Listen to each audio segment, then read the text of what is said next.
우리 말씀 같이 보겠습니다. 계시록 5장 11절부터 14절 말씀. 계시록 5장 11절에서 14절 말씀.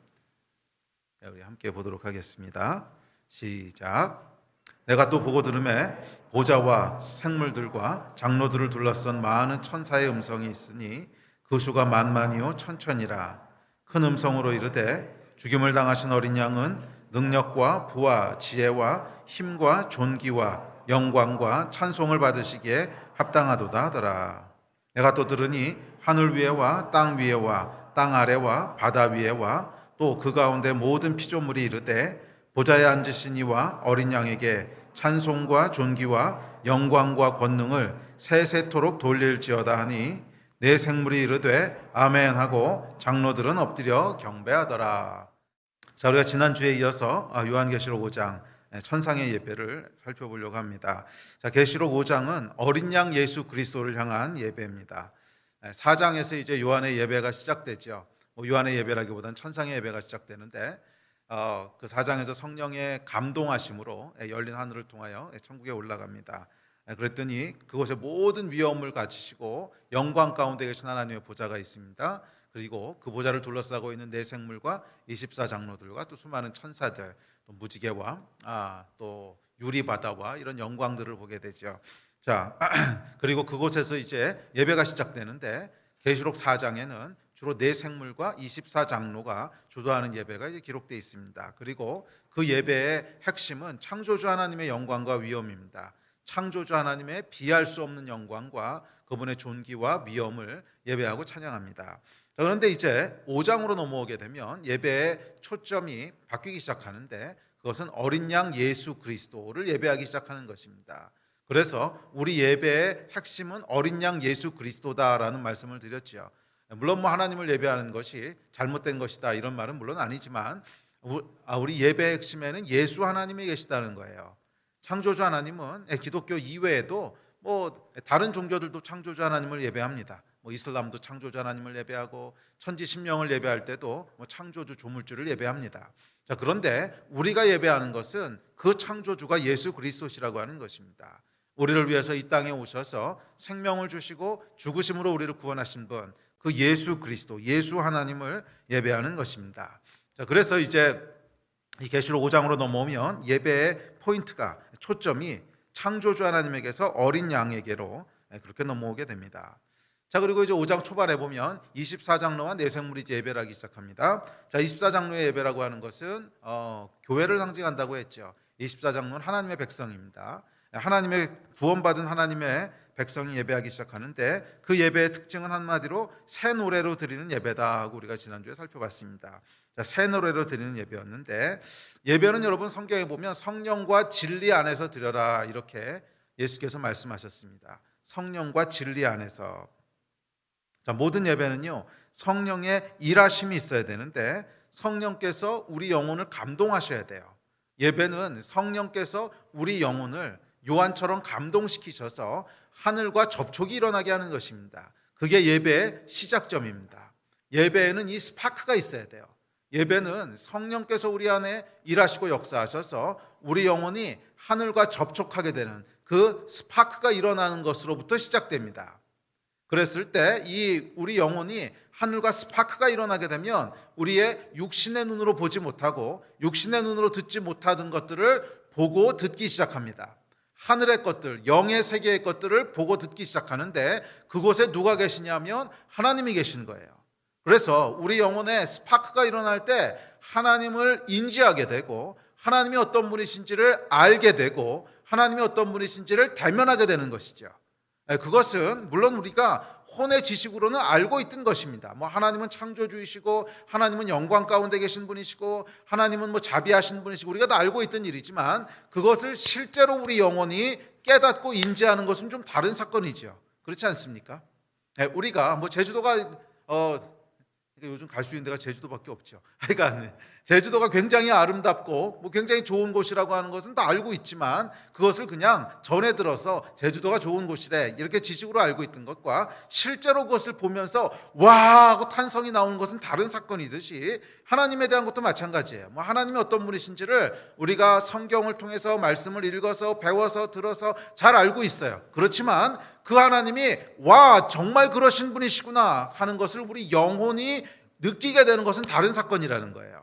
그래서 성령께서 우리의 영혼을 감동시키셔서 영적인 스파크가 일어나게 할 때 우리 안에 뭐가 일어나냐면 성령께서 하시는 일이 뭐예요? 하나님 아버지의 깊은 것까지도 아시는 분께서 하나님이 어떤 분이신지를 우리로 깨닫게 하시는 거잖아요.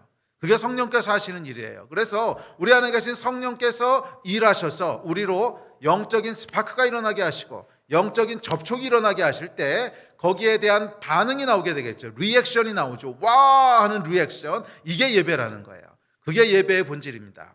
그래서 새 노래로 예배한다라고 하는 것은 노래를 새로 작곡한다라는 뜻이라기보다는 뭐예요? 새로운 접촉이 일어난다는 거예요. 이전과는 또 다른 하나님과의 접촉이 일어나면서 새로운 반응들이 나오게 되는 거예요. 그래서 이 만나 얘기했죠. 구약에 보면 매일의 만나를 주셨는데 이 만나는 정확히 영적인 경험이었습니다. 그 먹을 것이 어떻게 하늘에서부터 내려오겠어요?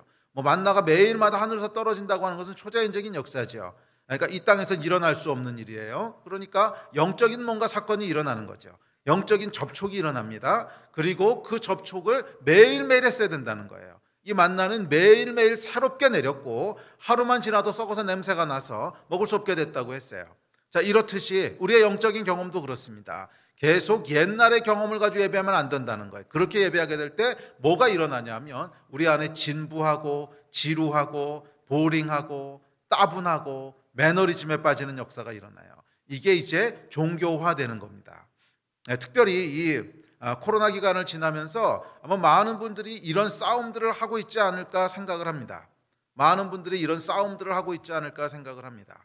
과거에 우리가 모일 수 있을 때는 자유롭게 모일 수 있을 때는 조금 더 자주 모이고 또 조금 더 적극적으로 예배하고 또 소그룹에서 여러 도전들과 여러 권면들이 있고 이런 것들을 통해서 우리 영이 훨씬 더 자주 강하게 자극을 받았는데 지금은 그럴 만한 기회들이 많이 줄어들었어요. 많이 줄어들고 또 이 기간이 장기화되다 보니까 우리 안에 그냥 어제 하루, 이틀, 일주일, 열흘 별 영적인 자각 없이 살아가게 되는 혹시 여러분 그런 위기 가운데 있지 않으십니까? 그래서 새롭게 매일매일 하나님을 만나는 것이 아니라 매일매일 새롭게 예배하는 것이 아니라 그냥 전에 받았던 은혜, 그냥 알고 있던 것들, 그냥 하고 있던 관성에 의해서 혹시 그렇게 신앙생활하고 있는 분들 없으십니까? 있을 거예요. 굉장히 많을 거예요. 굉장히 많다는 것이 아니고 어쩌면 모든 사람들이 이 싸움을 하고 있는 중인지도 모르겠어요. 그래서 어쩌면 하나님께서 이제 거의 1년 반, 2년이 다 돼가는데 1년 반이 넘어가는 이 특별한 팬데믹 기간을 어쩌면 하나님이 허락하신 이유가 있는 것 같아요. 우리 안에 어떤 영적인 내공들이 쌓여가는 거예요. 그러니까 과거에는 누군가 도와주는 사람이 있고 뭔가 자극이 있을 때만 우리가 신앙생활을 할 수 있었다면 지금은 그렇지 못한 환경 가운데 들어갈지라도 스스로 하나님 앞에 매일매일 나를 새롭게 하고 스스로 매일매일 영적인 것들을 깨어나게 하는 이 일들을 하나님께서 그 주일날 우리 스가랴서의 표현에 의하면 손을 견고히 하라는 거예요.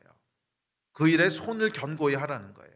그것을 다듬으시는 기간입니다. 그래서 혹시라도 지루함이 느껴지셨던 분이 있다면 예배 가운데 매너리즘에 들어간 분이 있다면 예배를 드리는데 뭔가 새로움이 느껴지지 않는다면 예배에 뭔가 가기 싫고 지루하고 참여하기 싫고 하는 그런 마음들이 느껴지는 분이 있다면 지금 여러분 다시 한번 우리 안을 돌아봐야 될 때입니다. 다시 한번 우리 안을 돌아봐야 될 때예요. 성령께서 우리를 깨우시도록 다시 한번 하나님 앞에 무릎을 꿇어야 될 시간이고 해이해졌던 것들이 있다면 다시 신발끈을 묶어야 될 때입니다. 아직 달려가야 될 시간이 깁니다. 지금 여러분 흐트러지면 안 돼요. 다시 신발끈을 묶으시고 보통 그렇게 게을러지고 게을러진다고 해서 지루해지고 보링해지고 매너리즘에 빠질 때 보면 보통 뭐가 무너져 있냐면 기도 생활이 무너져 있어요. 그래서 사실은 여러분 영적인 해결책은 그렇게 어렵지 않아요. 예. 그런데 이 마귀 사탄이요, 우리의 눈을 가려서 정말 멍하게 만드는 것 같아요. 예. 그렇게 예배가 뭐 지루해진다든지, 아니면 그 예배에 대한 기대가 사라진다든지, 또 매너리즘에 빠진다든지, 뭐 그렇게 되면 이거를 어떻게 회복해야 될지에 대해서 잘 모르는 것 같아요. 사람들이 어떻게 회복해야 될지를 잘 모르고, 이걸 어떻게 해야 되지, 어떻게 해야 되지, 당황하기만 해요. 내 안에 왜 이런 마음이 있지, 당황하기만 하는데, 사실 여러분 어렵지 않습니다. 그게 무너졌을 때는요, 반드시 기도 생활이 무너져 있어요. 반드시 기도 생활이 무너져 있어요. 그래서 아주 구체적이고 아주 현실적으로 기도의 재단을 다시 쌓으시는 거예요. 거기서부터 시작하는 거예요. 다시 기도 시간을 확보하시는 거예요. 다시 기도 시간을 확보하시고, 그 시간에 다시 하나님 앞에 나가서 무릎을 꿇으시고, 이게 회복되면 우리 안에 영적인 감각들이 돌아오게 되어 있습니다. 거의 10중 8구 이게 무너져 있어요. 뭐 다는 아니에요. 조금 다른 경우도 있어요. 다른 경우는 뭐 죄 문제가 있다든지, 아니면 해결해야 될 어떤 영적인 이슈가 있는데 그것을 해결하지 못하고 있거나 해결을 미루고 있다든지, 뭐 이런 이유가 있을 수 있습니다. 이건 조금 다른 이슈인데, 뭐 그런 특별한 어떤 죄나 해결해야 될 이슈가 있는 것이 아닌데, 그냥 우리 삶 가운데 매너리즘에 빠지게 되는 문제는, 이거는 거의 대부분 기도와 말씀의 시간이 무너져 있는 거예요. 그래서 이 기도와 말씀의 재단을 다시 결단하는 것부터 시작하셔야 돼요. 아멘이십니까? 혹시라도 여러분 삶 가운데, 혹시라도 이 방송을 들으시는 분들 가운데 예배에 대한 기대와 예배에 대한 설렘이 옛날 같지 않다 하시는 분이 있다면, 바로 여러분을 향한 얘기입니다. 예배에 대한 목마름과, 그 예배 때 막 들었던 그 기쁨과 환희와 막 이 느낌들이 조금씩 희미해지고 있다라는 느낌이 드신다면, 바로 여러분 얘기예요. 이게 여러분 완전히 무너지기 전에 빨리 회복하십시오. 완전히 무너지기 전에 빨리 회복하세요. 원래 이 설교하려고 제가 준비했던 건 아닌데, 저 안에서 기도하고 아까 예배하고 있는데 계속 하나님이 그런 마음들을 주셔서, 이걸 오늘 저녁에 나누고 시작해야겠다는 마음을 주세요. 그래서 여러분, 이것이 무너지기 전에 빨리 회복하십시오. 지금 여러분 삶 가운데 기도와 말씀의 시간이 흐지부지 됐거나 무너졌거나 그 시간을 쫓기듯이 하고 있거나, 여러분 기도와 말씀의 시간은 안정되게 확보를 하셔야지 쫓기듯이 하면 안 돼요. 그냥 일어나서 시간 있으면 하고 말고, 아니면 원래 출근하기 전에 1시간을 떼어놨는데 어쩌고저쩌고 하다 보니까 뭐 20분 되고 15분 되고, 그래서 막 쫓기듯이 준비하고 가고, 이렇게 해서는 여러분 우리 영이 역사하지 않아요. 제일 먼저 하셔야 될 것은 시간을 정확하게 충분히 확보하시는 거예요. 내가 하나님 앞에 1시간, 2시간 매일매일 드리기로 했다. 그러면 그 시간에 아무런 방해를 받지 않도록 딱 뛰시는 결단을 하시는 거예요. 여기서부터 회복이 시작되는 거예요. 아주 구체적으로 이것을 먼저 결정하셔야 돼요. 그래서 나는 매일 아침 또는 매일 저녁 언제 시간을 뗀다. 그래서 그 시간을 딱 떼시고 거기서부터 회복이 시작될 거예요. 그거 뛰기만 해도 50%는 회복됩니다. 뛰기만 해도 50%는 회복돼요. 그 마음 자세가 벌써 달라진 거거든요. 그리고 그 기도하는 데 집중하십시오.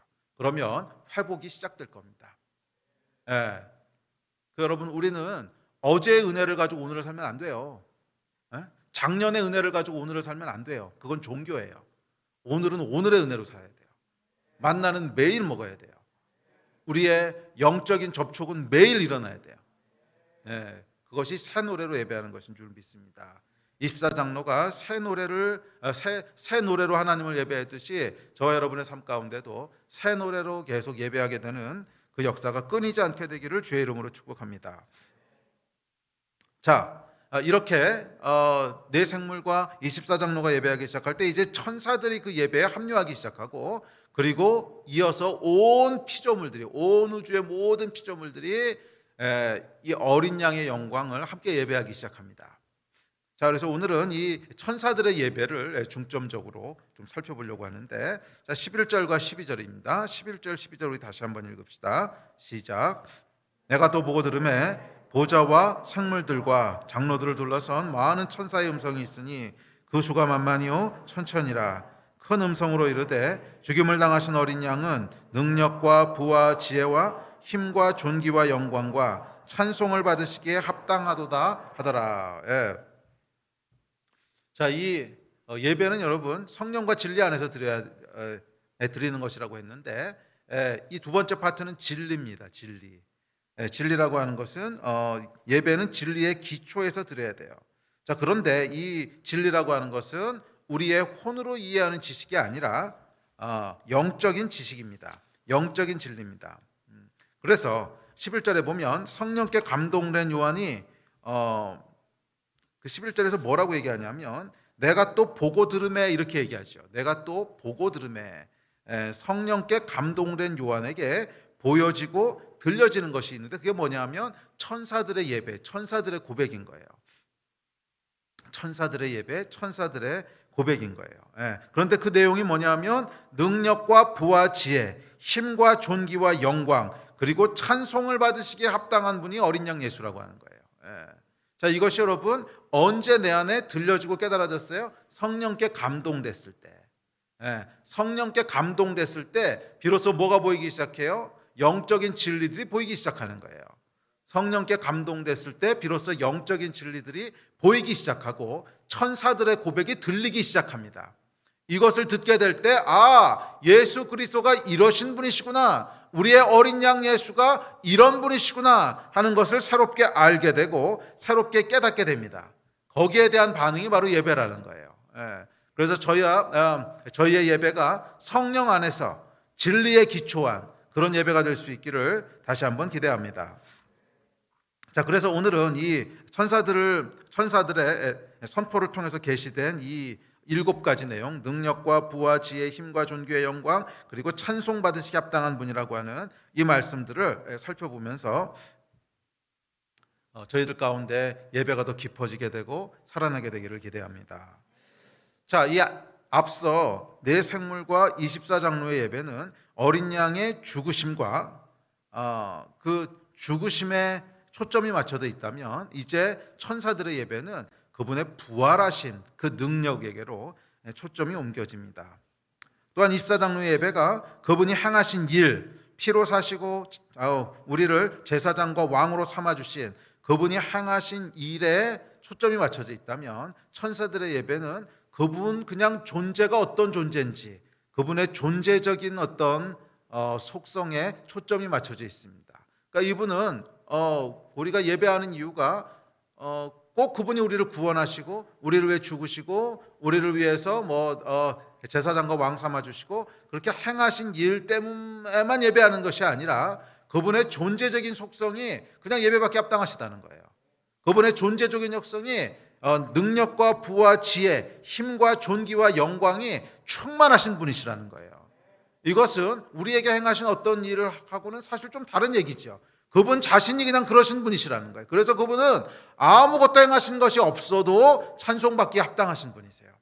우리를 구원하셨기 때문에 예배하는 것 당연하지만, 우리를 구원하신 일을 제외하고라도 이분은 예수 그리스도, 어린 양 예수 그리스도께서는 그냥 찬송받기에 합당하신 분이세요. 이것이 여러분 더 깊은 차원의 예배입니다. 저와 여러분이 그분이 행하신 일로 인하여 예배하는 그 예배가 있기를 축복합니다. 그러나 더 나아가 성령께서 우리로 듣게 하시고 보게 하실 때 예수 그리스도의 그 존재가 어떤 분이신지를 알게 되고 대면하게 되면서, 우리의 영이 그분의 영광과 존귀와 힘과 능력과 위엄을 대면하게 되면서 예배하게 되는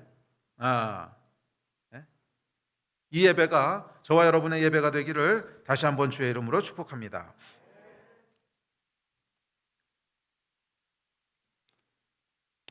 자, 7가지에 대해서 살펴볼 텐데 7가지 다 살펴보지는 않을 거고요.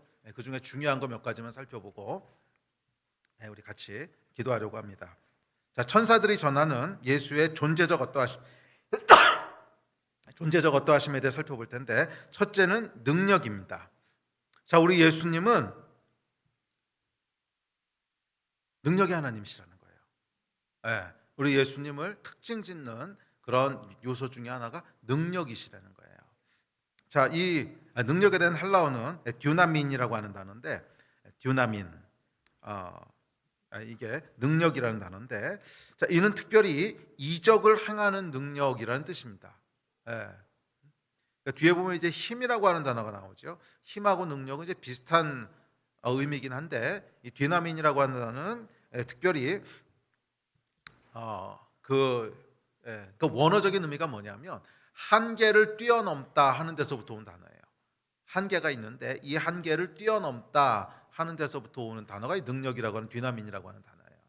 그래서 초자연적인 이적을 의미하는 단어로도 사용되는 게, 이 땅에는 질서가 있고 한계가 있죠. 이 땅에 존재하는 것은 이 한계 안에 존재해야 되는데 예수께서는 그 한계를 그냥 뛰어넘으신다는 거예요. 그래서 능력이라고 표현하는 거예요. 뒤나민이라고 하는 거예요. 그래서 예수께서 이 땅에 계실 때 수많은 이적들을 행하신 것을 볼 수 있습니다. 한계를 뛰어넘는 일들을 하셨어요. 예수님은 한계 안에 갇혀 계시지 않으셨어요.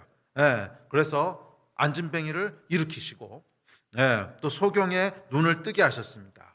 귀머거리를 듣게 하시고 문둥병을 깨끗게 하셨어요.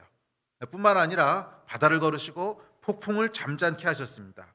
무엇보다도 부활하심으로 말미암아 이 땅 모든 피조물들의 넘을 수 없는 한계, 모든 피조물들의 넘을 수 없는 한계는 뭐예요? 사망의 권세 아래 있는 거죠. 모든 피조물들은 언젠가는 죽어서 흙으로 돌아가야 된다고 하는 이 사망의 한계를 넘으셨어요. 예수께서는 어떤 분이시냐면 한계 가운데 갇혀 계지 않으신 분이세요. 한계가 없으신 분이세요. 예수는 제한할 수 없으신 분이세요. 우리가 생각하는 어떤 한계로도 예수를 제한할 수가 없어요. 이 땅의 어떠한 원리나 이 땅의 어떠한 제약으로도 예수님을 제한할 수 없어요. 예수님은 능력 그 자체세요. 예수님은 뒤나민 그 자체세요. 한계를 뛰어넘으시는 분이세요. 아니, 한계를 모르는 분이세요.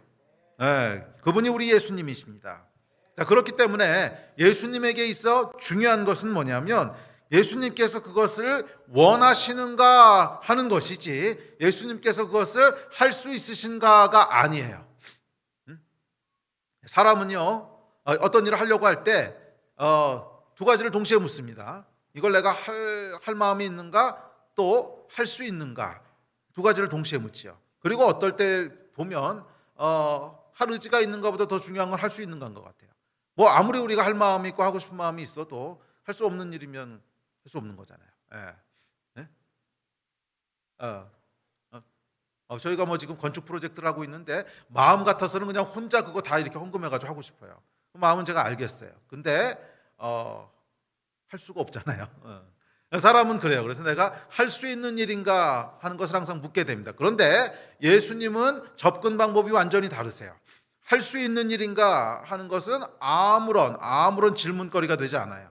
그래서 예수님에게는 오로지 이슈가 뭔가 하면 예수님께서 하시고자 하는 의지가 있으신가, 예수님께서 그것을 하고 싶어 하시는가, 원하시는가 하는 것이 유일한 관건입니다. 자, 그래서 우리가 믿는 예수는 한계가 없으신 분이기 때문에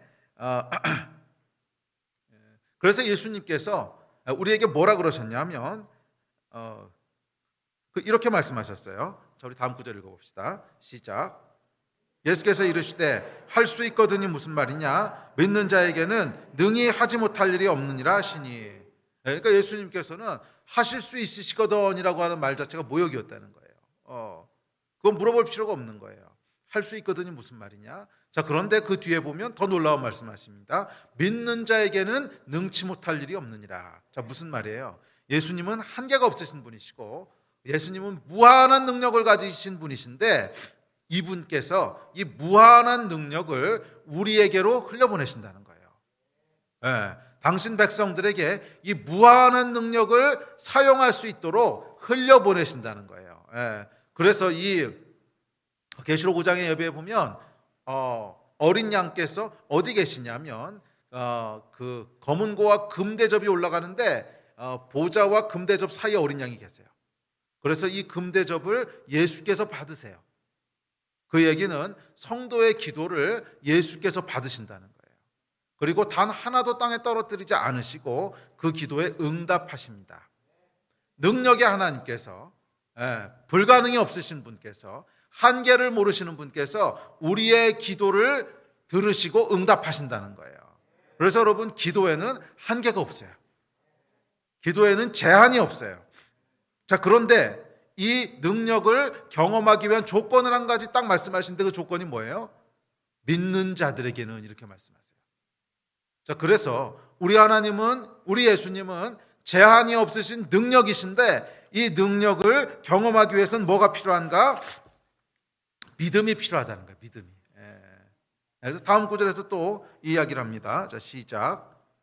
이르시되 너희 믿음이 작은 까닭이니라. 진실로 너희에게 이르노니 만일 너희에게 믿음이 겨자씨 한 알만큼만 있어도 이 산을 명하여 여기서 저기로 옮겨지라 하면 옮겨질 것이요 또 너희가 못할 것이 없으리라. 아멘.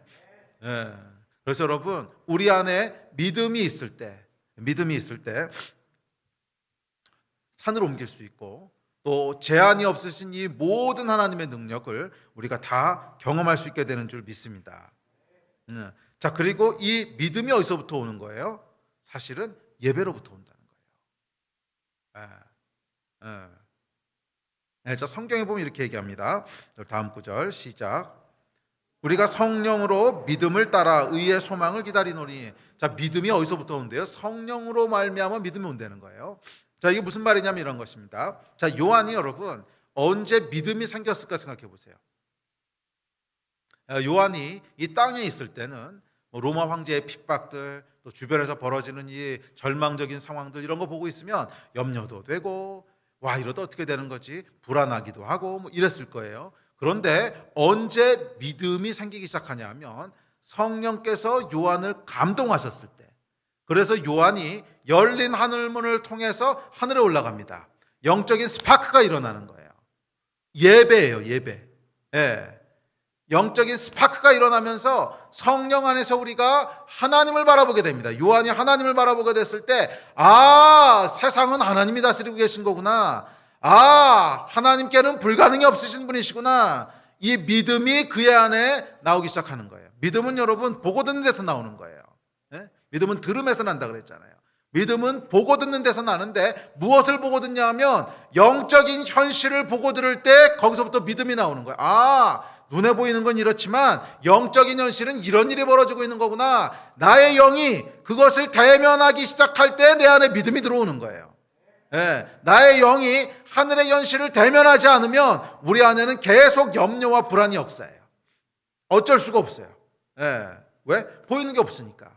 그런데 내 영이 하늘의 현실을 대면하기 시작할 때, 아, 하나님이 다스리고 계시구나. 아, 하나님이 통치하고 계시구나. 하나님께는 불가능이 없으시구나. 나의 영이 그것을 인지하기 시작하는 순간 내 안에 믿음이 들어오는 거예요. 그렇지, 하나님은 불가능한 일이 없으시지. 그렇지, 이 땅 가운데 능력이 하나님께서 일하시지. 믿음이 움직이기 시작하는 거예요.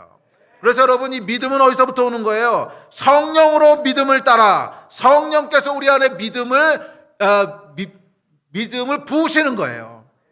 성령께서 믿음을 만들어낸다는 표현은 좀 이상한데, 하여간 성령께서 우리 영에 눈을 뜨게 하실 때, 성령께서 우리로 예배하게 하실 때, 이 예배에 성공할 때, 이 예배를 통하여 하나님을 대면할 때, 거기서 뭐가 일어나는 거예요? 믿음이 일어나는 거예요.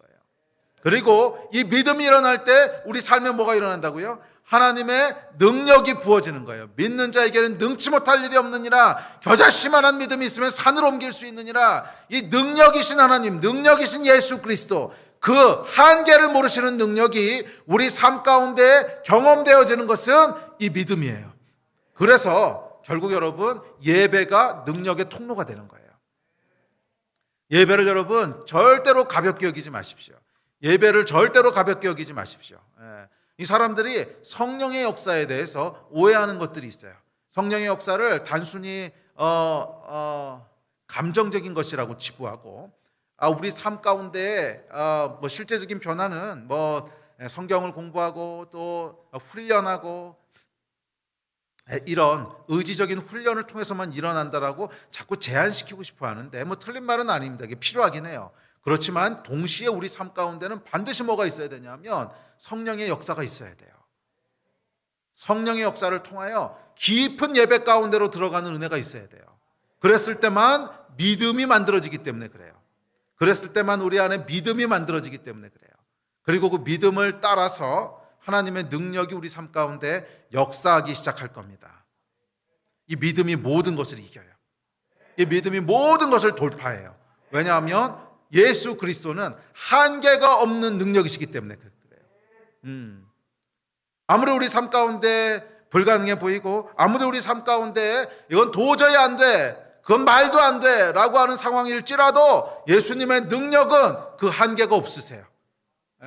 그것을 뛰어넘는 걸 능력이라 그러는 거예요. 그것을 뛰어넘는 걸 능력이라 그래요. 이 안에서 행해지는 것은 굳이 뒤나민이라고 얘기하지 않아요. 한계를 뛰어넘을 때 뒤나민이라고 얘기하는 거예요. 그러면 여러분, 예배하는 자가 되십시오. 예배에 성공하십시오. 매일매일 예배에 성공하십시오. 우리가 믿음 안에 걸어가게 될 것이고 하나님의 능력이 우리 삶을 따라올 것입니다. 아멘. 자, 두 번째 예수께서는 부하신 분이세요. 능력과 부. 자, 부라고 하는 말은 헬라어로 플루톤이라고 하는 단어인데 이는 가치 있는 것들이 풍부하다 이런 뜻이에요. 풍부하다 이런 뜻이에요. 예수께서는 여러분 부족함이 없으신 분이세요. 부족함이 없는 것이 아니라 모든 것이 넘치도록 풍성하신 분이십니다. 자, 그래서 성경에 보면 이렇게 얘기합니다. 자, 시작. 우리 가운데서 역사하시는 능력대로 우리가 구하거나 생각하는 모든 것에 더 넘치도록 능히 하실 이에게. 자, 우리 예수님께서는 어떤 분이시냐면 우리가 구하거나 생각하는 모든 것에 넘치도록 더 풍성하게 하시는 분이시래요. 그래서 사실은 여러분, 이 예수 그리스도의 능력과 부와 지혜, 힘과 존귀와 영광이 모든 것들이 사실은 우리를 축복하신 하나님의 성품이에요.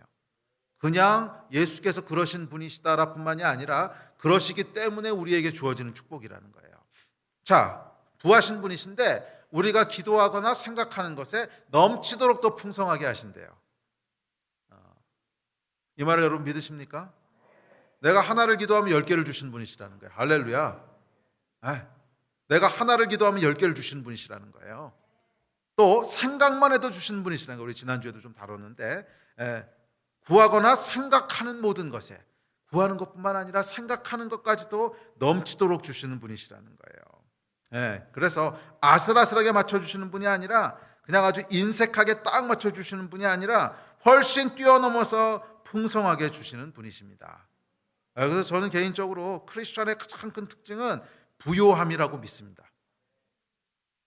이제 크리스천은 여러분, 비록 이 땅에 보이는 재물을 많이 갖지 않았어도 부요한 사람이고요. 비록 사람들이 보기에는 이해할 수 없지만 부요한 사람이에요. 만약 크리스천에게서 부요함이 없다 그러면은요, 뭔가 영적으로 묶여 있는 거예요. 모든 크리스천은 어떤 존재냐면 부요한 존재인 줄 믿습니다. 부한 존재예요. 왜냐하면 우리 아버지가 부자시니까. 할렐루야. 자, 그렇다면 이 부를 어떻게 누릴 수 있는가? 이 부를 누리기 위해서 역시 필요한 것은 믿음입니다. 자, 그런데 여기서 믿음은 이제 어떤 믿음이냐면 이런 믿음이에요. 나는 모든 것을 소유한 부자야 라고 하는 믿음이 필요한 거예요. 능력을 경험하기 위한 그 믿음하고는 조금 다른 결의 믿음인데, 이 믿음이라고 하는 것은 여러분 굉장히 깊고 심오합니다. 그래서 그 얘기를 제가 몇 번 나눴는데, 제가 처음에 구원받고 신앙생활 할 때도 키워드는 믿음이었고 10년 뒤에도 또 다른 믿음이라고 하는 도전이 왔고 20년 뒤에도 또 다른 믿음이라고 하는 도전이 왔고, 시간이 지나면 지날수록 옛날에는 단순했다고 생각했던 믿음이 굉장히 깊어지고 굉장히 광범위하다는 걸 알게 돼요. 자, 어찌됐든지 간에 그래서 얼마 전에도 어떤 이 젊은 목사님 한 분이 저한테 이메일을 보냈는데, 목사님 믿음이 뭡니까? 그러고 뜬금없는 질문을 보내셨는데, 이제 카이로스 책을 읽으시다가 믿음에 대한 얘기를 봤는데 믿음이 뭐냐고. 사실은 믿음이라고 하는 것이 그만큼 깊은 거라는 거죠.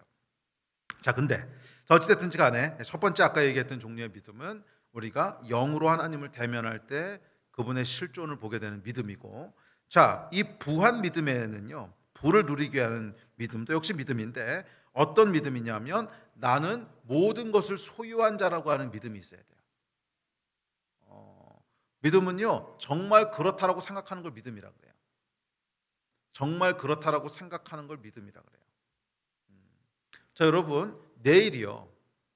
내일은 토요일이구나. 월요일 날 여러분 출근을 하시는데 월요일 날 비가 올 거라고 혹시 믿으신다면, 비가 올 거라고 믿으신다면 그 믿는 사람은 어떻게 할까요? 우산을 가지고 나가겠죠. 이게 믿음이에요. 내가 믿는다라고 했는데 우산을 안 가지고 나간다. 그러니까 잊어버린 거 말고, 아는데 안 가지고 나. 그거는 여러분 안 믿고 있다는 뜻이죠. 믿음이라고 하는 것은 정말로 그렇게 된다라고 하는 것을 믿는 거예요. 믿는다 헷갈리는데, 하여간 믿음은 정말로 그렇다라고 믿는 거예요. 그래서 이 부요함을 누리기 위한 믿음은 뭐냐면 나는 정말로 부자라고 하는 것을 믿는 것입니다. 그냥 단순히 나는 영적으로 모든 것을 가져서 이게 쇠뇌하는 것이 아니라 내 영혼의 깊은 곳으로부터 나는 부요한 자야라고 하는 것을 믿는 거예요. 그 일전에 어느 미국 목사님이 쓴 책에 보니까 아주 그 중요한 믿음에 대한 말씀이 나오셨는데, 이분이 뭐라 그러셨냐면 그 분석을 하나를 해놓으시면서 그것을 이제 영적으로 이렇게 해석을 해주셨는데, 이제 아마 그 책 읽으신 분들도 많이 있을 거예요. 근데 거기 보면 뭐라고 이제 분석을 해놨냐면 부자의 멘탈과 가난한 자의 멘탈을 비교한 거예요. 부자의 멘탈과 가난한 자의 멘탈을 비교한 거예요. 자, 그러면서 뭐라 그랬냐면 첫째, 가난한 자는 음식점에 갈 때 항상 가성비를 따진다는 거예요. 맛있는 걸 싸게 먹을 수 있는 데를 찾는다는 거지. 근데 부자의 멘탈은 전혀 다르다는 거예요. 부자는 가성비라고 하는 걸 생각 안 한다는 거예요. 그냥 맛과 그곳의 어떤 그 분위기, 그것만 딱 생각을 하지 가성비라고 하는 건 따지지 않는다는 거예요. 그래서 멘탈 자체가 다르다는 거예요. 또 가난한 자는요, 할 수 있는가 없는가를 먼저 생각하지만 부자는 해야 되는 일인가 아닌가만을 고민합니다. 이 멘탈의 차이를 아시겠어요? 그러니까 이분이 실제로 조사한 거예요. 슈퍼 리치들을 조사를 해봤더니 이제 그렇더라는 거예요. 또 이 가난한 자는 비용이 얼마나 드는지를 생각하지만 부자는 의미와 가치가 있는지를 생각합니다. 또 가난한 자는 그 이웃과의 관계에 있어서도 비용을 계산하지만 부자는 비용을 계산하지 않아요. 예를 들면 이런 거예요. 뭐 사랑하는 딸의 결혼식을 위해서라면 뭐 수십억을 그냥 한꺼번에 쓰고, 그러니까 부자는요 관계를 맺는 데 있어서도 비용을 계산하지 않는다는 거예요. 그냥 중요한 일이고 내가 사랑하고 해야 되는 일이면 그냥 최고의 것을 그냥 쏟아붓는다는 거예요. 근데 일반적인 사람은 이렇게 못하죠. 뭐 아무리 딸을 사랑하고 아무리 딸의 결혼식을 좋게 해주고 싶어도 비용을 먼저 계산하죠. 그러니까 뭐 딸의 결혼식을 화려하게 해줘라, 뭐 그렇게 적용하라는 뜻이 아니라 멘탈을 보자는 거예요. 다음에 이 가난한 자는요 무언가를 더 소유하고 모으고 싶고 이런 것에 관심이 있는데 부자는 소유하고 모으는 것이 아니라 누리는 것에 관심이 있어요. 그러니까 더 이상 뭐 소유하고 모으고 해봐야 별 의미가 없는 거야. 그것을 어떻게 누릴 것인가를 생각을 하지 더 소유하고 모으고 하는 데는 별 관심이 없다는 거예요. 그래서 이 가난한 자들은 가성비를 먼저 생각하지만 부자는 필요한 일이라면 비용을 생각하지 않고 최고의 것을 쏟아붓습니다. 자, 그래서 우리가 세상적으로 이런 부자의 멘탈을 따라가자는 게 아니라 영적으로 어떻냐는 거예요. 우리가 진짜로 나는 예수 안에서 모든 것을 소유한 부유한 자라고 생각하는 순간, 그것을 믿는 순간 우리의 멘탈과 사람을 대하는 태도와 물질을 대하는 태도와 삶의 방식들이 달라진다는 거예요. 그게 믿음이라는 거예요. 그래서 우리가 영적으로 부자의 멘탈을 가지고 살면 그 얘기가 뭐냐면 부자라고 하는 믿음이 있으면 이런 뜻이에요. 그러면 그 사람은 진짜 부유함을 누리게 돼요. 근데 이건 제가 오랫동안 신앙생활을 하면서요 실제로 보고 깨달은 거예요. 사람이 말이에요 부자의 멘탈을 가지고 살아가는 사람은 결국 부자가 되고요, 가난한 자의 멘탈을 가지고 계속 그렇게 사는 사람은 그 한계에 딱 갇혀서 그 이상 절대 못 넘어가요. 그러니까 쉽게 얘기해서 이제 비즈니스를 시작해도 그냥 동네 슈퍼를 시작하는 사람이 있고요, 비즈니스를 시작할 때부터 체인점을 꿈꾸는 사람이 있어요. 이건 뒤에 가보면 결과가 무조건 다르다는 거예요. 자, 그래서 예수님을 보면요, 예수님은 분명히 부자의 멘탈로 사셨어요. 그렇죠? 예수님은 분명히 부자의 멘탈로 사셨어요. 비록 물리적인 관점에서는 가진 것이 없어 보였던 가난한 자였지만 그분의 멘탈은 부요한 자의 멘탈이었어요.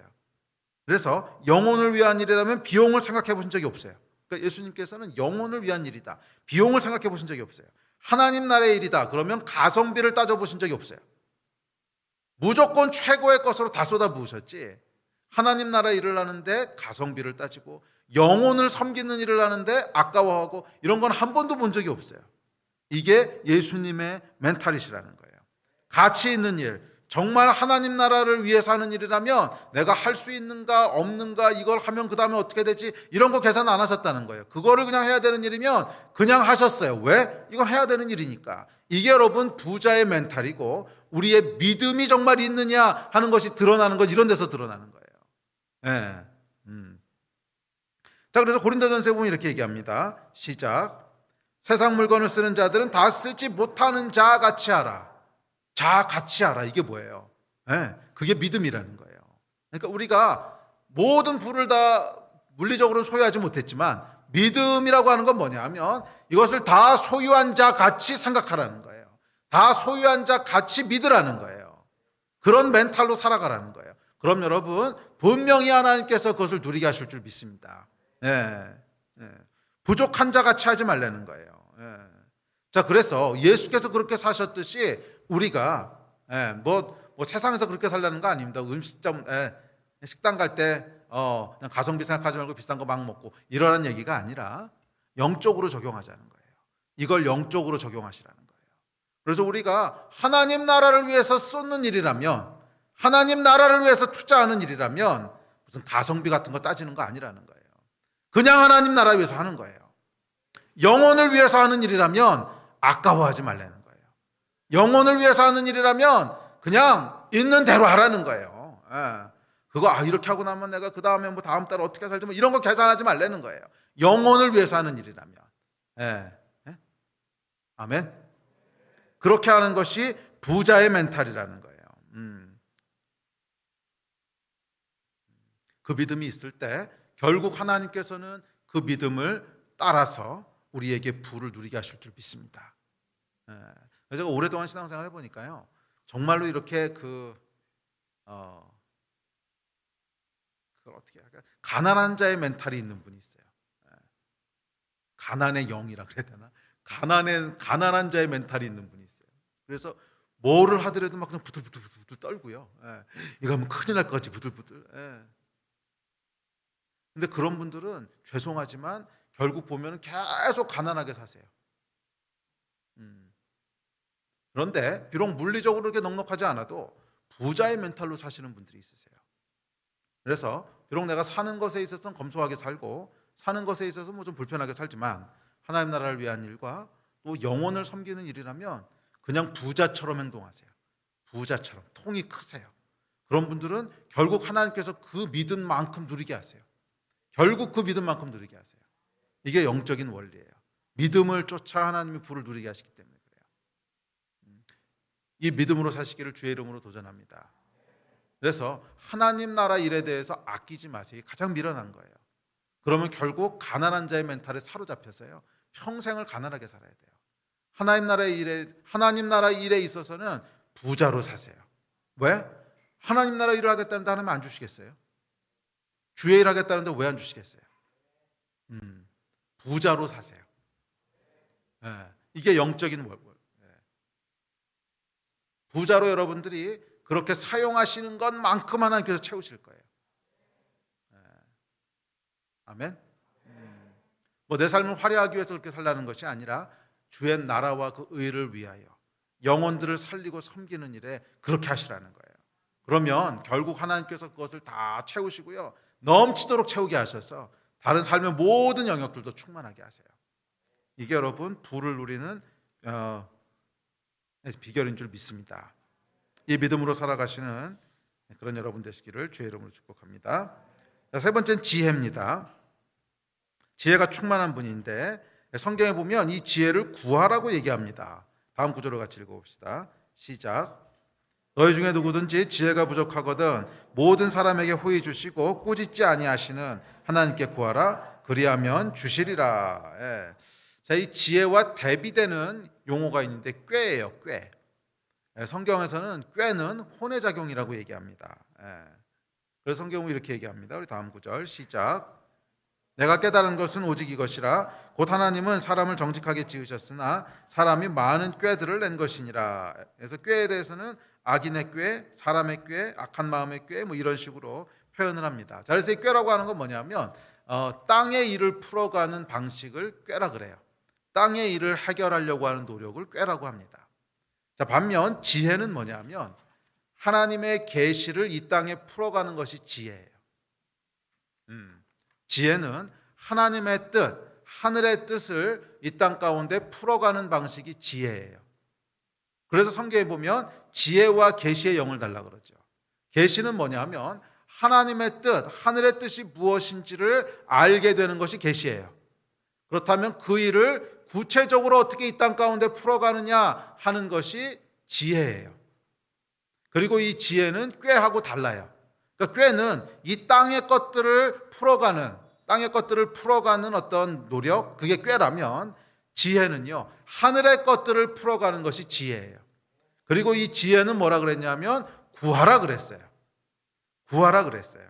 예, 지혜는 구하라고 했어요. 자, 이 꾀의 특징은 뭐냐면 이 꾀는 여러분 땅의 것들을 풀잖아요. 해결하잖아요. 그럼 반드시 부작용이 생겨요. 이게 꾀예요. 땅의 것들은 하나를 해결하면 반드시 부작용이 생겨요. 그리고 대부분의 부작용은 뭐로 나타나냐면 관계가 깨지는 걸로 나타나요. 잘 보세요, 여러분. 삶에 어떤 위기가 생겨요. 그런 그 위기를 해결하기 위해서 뭐 사업하다가 사업에 무슨 문제가 생겼어요. 그래서 이 문제를 해결하려고 막 사방에 뛰어다니고 어쩌고 저쩌고 해서 이 문제를 해결하죠. 그러면 그 문제를 해결하는 과정 가운데 많은 사람들이 다쳐요. 많은 사람들과 관계에 문제가 생겨요. 어쩔 수 없어요. 이것은 이 목적을 해결해야 되기 때문에 사람과의 관계를 배려할 수 있을 만한 여유가 없어요. 예, 그래서 꼭 관계가 깨지게 돼 있습니다.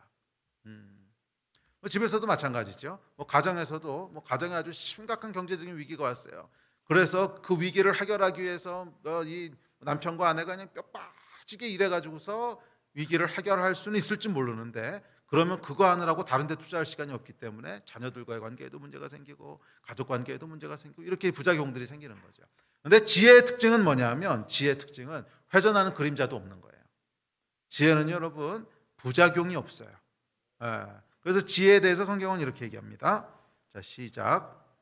온갖 좋은 은사와 온전한 선물이 다 위로부터 빛들의 아버지께로부터 내려오나니 그는 변함도 없으시고 회전하는 그림자도 없으시니라. 부작용이 없어요. 그림자가 없어요. 다음 구절 시작.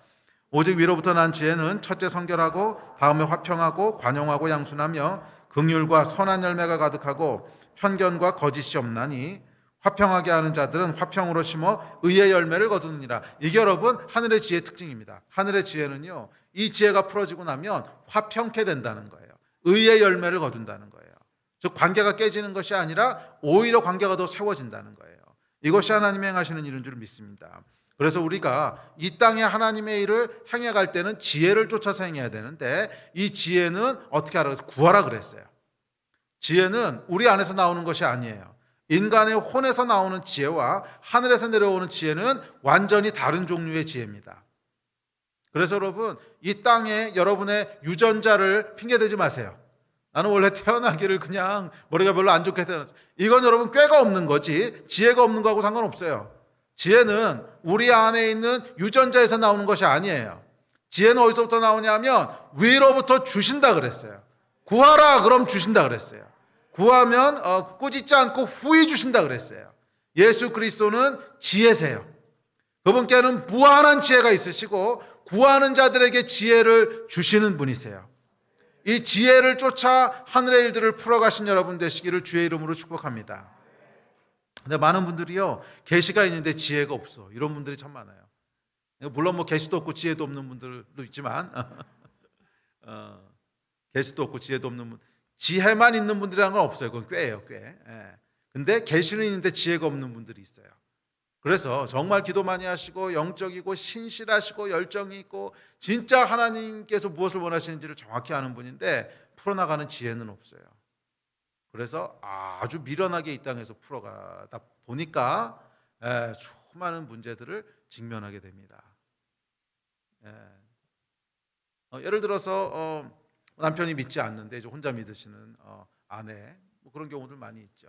근데 정말 보면 눈물겨운 믿음의 싸움을 하세요. 참 보면 마음에 저도 이렇게 찡하고 눈물겨운, 정말 그 믿음을 지켜가기 위해서 얼마나 그 안에서 기도하고 애쓰고 헌신하는지 보고 있으면 감동이 돼요. 그런데 어느 날 남편한테 이 사탄의 새끼야, 만약 그렇다 그러면 어떻게 돼? 이 지혜가 없는 거죠. 근데 이런 경우는 이제 지혜가 없는 분들을 많이 봐요. 이게 지혜가 필요해요. 단순히 믿음의 열정만 가지고 되는 것이 아니라 성경에 보면 지혜와 계시의 영을 구하지요. 그러면 여러분 지혜를 구하십시오. 꾸짖지 않고 후히 주시는 분께서 지혜를 여러분들 가운데 허락하실 줄 믿습니다. 아멘. 우리 그 다음 거는 우리 예배팀 나오십시오. 뒤에 거는 안 되면 다음에 합시다. 자, 힘과 존귀와 영광에 대한 것들은 다음 주에 시간 있으면 좀 더 이어서 합시다.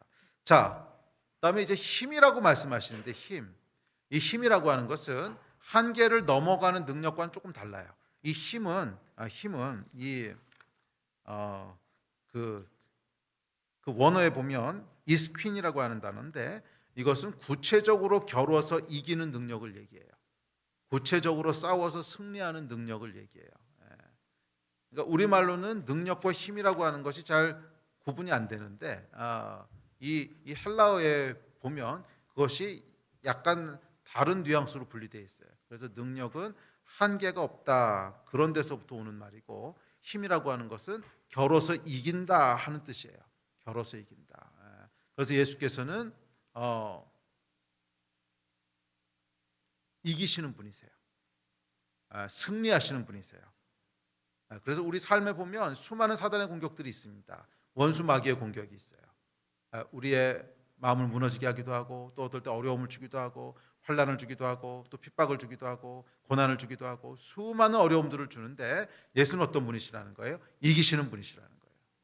예수는 항상 이기시는 분이시라는 거예요. 그래서 성경에 보면 시편 기자가 이렇게 고백합니다. 자, 시작. 내가 여호와를 기다리고 기다렸더니 귀를 기울이사 나의 부르짖음을 들으셨도다. 나를 기가 막힐 웅덩이와 수렁에서 끌어올리시고 내 발을 반석 위에 두사 내 걸음을 견고하게 하셨도다. 새 노래 곧 우리 하나님께 올릴 찬송을 내 입에 두셨으니 많은 사람이 보고 두려워하여 여호와를 의지하리로다. 우리 다음 구절 계속 읽읍시다. 여호와 나의 하나님이여 주께서 행하신 기적이 많고 우리를 향하신 주의 생각도 많아 누구도 주와 견줄 수가 없나이다. 내가 널리 알려 말하고자 하나 너무 많아 그 수를 셀 수도 없나이다. 주를 찾는 자는 다 주 안에서 즐거워하고 기뻐하게 하시며 주의 구원을 사랑하는 자는 항상 말하기를 여호와는 위대하시다 하게 하소서. 나는 가난하고 궁핍하오나 주께서는 나를 생각하시오니 주는 나의 도움이시오 나를 건지시는 이시라. 나의 하나님이시여 지체하지 마소서. 여기 보면 이 시편 40편에 보면 이 요한계시록에서 얘기했던 예수님의 속성이 다 나타납니다. 나는 가난하나 주께서 나를 도우시는 분이십니다. 주께서는 부유하신 분이시라는 거예요.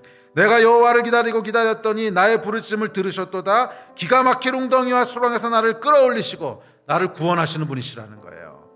그 힘이 있으신 분이시라는 거예요. 원수가 내 앞에 웅덩이를 파고 원수가 내 앞에 수렁을 파서 나를 그 안에 넘어지게 하고 가두어뒀지만 우리 하나님께서는 그것을 이기시는 분이시라는 거예요. 나를 구원하시는 분이시라는 거예요. 그래서 성경에 보면 여호와를 나의 반석이시라고 했고 여호와는 나의 방패시라고 했고 여호와는 나의 산성이시라고 했어요. 이게 여러분 다 무슨 용어예요? 전쟁 용어예요. 싸워서 이기시는 분이시라는 거예요. 원수보다 강하신 분이시라는 거예요. 우리 삶에는 수많은 원수의 공격들이 있지만 우리 하나님께서는 항상 원수보다 강하신 분이세요. 우리를 웅덩이에서 건지시는 분이시고 수렁에서 끌어올리시는 분이세요. 힘이 있으신 분이시고 승리하시는 분이세요. 그래서 새 노래로 하나님께 찬송한대요. 할렐루야. 또 여호와 나의 하나님이요 주께서 행하신 기적이 많고 기적을 행하시는 분이시라는 거예요. 능력이 있으신 분이시라는 거예요. 이 땅의 것으로 제한된 분이 아니라 기적을 행하시는 분이시고 이 땅의 모든 한계들을 초월하시는 분이세요. 세상은 안 된다고 하지만 하나님은 된다고 하시는 분이시고, 세상에선 불가능하다고 하지만 하나님은 가능케 하는 분이시고, 세상에서는 할 수 없는 일이라고 얘기하지만 하나님께서는 할 수 있는 일이라고 말씀하시는 분이세요. 기적을 행하시는 분이세요. 할렐루야. 또는 지혜가 풍성한 분이세요. 생각이 많으신 분이세요. 그래서 시편 40편에 보면 여호와 하나님을 새 노래로 예배하는데 그 예배하는 이유가 정확히 계시록에서 봤던 그분은 능력과 부와 지혜, 힘과 존귀와 영광이 충만하신 분이시기 때문에 그래요. 할렐루야. 존귀와 영광이 충만하다고 하는 것은 비교할 수 없는 분이시라는 뜻이에요. 이것도 그 원어를 보면 여러 가지 의미들이 있는데 넘어갑시다. 하여간 비교할 수 없는 분이시라는 거예요. 다른 어떤 분과도 비교할 수 없는 분이시고, 다른 어떤 분과도 견줄 수 없는 분이시고, 유일하신 분이시고, 비할 수 없는 영광과 비할 수 없는 가치를 가지고 계신 분이세요. 그분이 우리 예수 그리스도이십니다. 성령께서 우리를 감동케 하실 때 우리가 이 영광을 보게 될 줄로 믿습니다. 우리 예수 그리스도가 어떤 분이신지를 천사가 선포하는 것을 듣게 되는 거예요. 언제? 성령께 감동되었을 때. 성령께 감동된 예배가 되기를 다시 한번 간절히 소원합니다. 저는 여러분 안에 이 성령께서 감동하시는 예배에 대한 간절함들이 다시 살아났으면 좋겠어요. 특별히 이 코로나 팬데믹 기간이 길어지면서 우리 안에 무뎌지고 매너리즘에 빠지고 기대가 사그러드는, 우리 영이 죽어가는 이 상황 가운데 다시 한번 성령께서 하늘의 현실을 대면케 되는, 천사의 음성을 듣게 되는, 예수 그리스도의 영광과 존귀를 보게 되는 이 역사가 일어나게 되기를 기대합니다. 여러분 갈망하십니까? 성령의 역사는요 갈망을 통해 오는 거예요. 성령께서 다시 한번 우리 가운데 이런 영적인 스파크가 일어나게 하시기를 갈망하십니까? 아멘. 우리 아멘 하시는 분은 다 같이 일어나서 좀 예배합시다. 여러분, 우리가 소리를 내어 예배할 때 그것은 단순히 음악을 즐기는 것이 아니고요, 그것은 단순히 가사를 내뱉는 것이 아니에요. 그것은 예배예요. 이 찬양하는 가운데 우리의 영이 움직이기를 갈망하는 거예요. 찬양하는 가운데 우리의 영이 움직여지기를 갈망하는 거예요. 예, 하나님, 우리의 영을 움직여 주십시오. 예, 성령님, 우리의 영을 움직여 주십시오.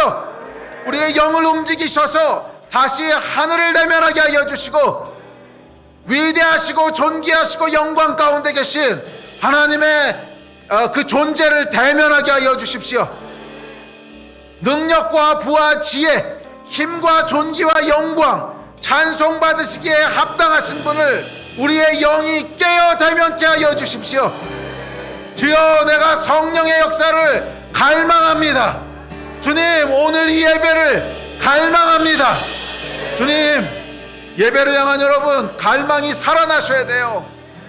예배를 통해 우리가 하나님의 능력을 경험하게 되는 것이고, 예배를 통해 우리가 하나님의 부요하심을 살아가게 되는 거예요. 예배가 우리의 생명이에요. 예배가 죽으면 다 죽는 거예요. 예배가 죽으면 다 죽는 거예요. 주여, 세 번 부르짖고 우리가 한번 기도할 텐데, 우리 갈망을 가지고 다시 한번 요청합시다. 구하라고 하셨어요. 부두리라고 하셨어요. 주여, 오늘 이 밤 우리가 갈망하며 구합니다. 성령 안에 드리는 예배가 살아나게 하여 주십시오. 예배를 향한 갈망이 다시 한번 살아나게 하여 주십시오. 깨어라 나의 영혼아, 깨어라 나의 영혼아. 살아계신 하나님을 대면할지어다. 잠자는 영혼들은 깨어날지어다. 모든 종교의 영들과 모든 매너리즘들은 이 시간 씻겨 떠나갈지어다. 성령의 불로, 새롭게 하시는 바람으로, 씻으시는 물로 주여 이 밤 역사하여 주시옵소서. 주여 이 밤 역사하여 주시옵소서. 우리 주여 세 번 같이 부르짖고 합심해서 기도하겠습니다.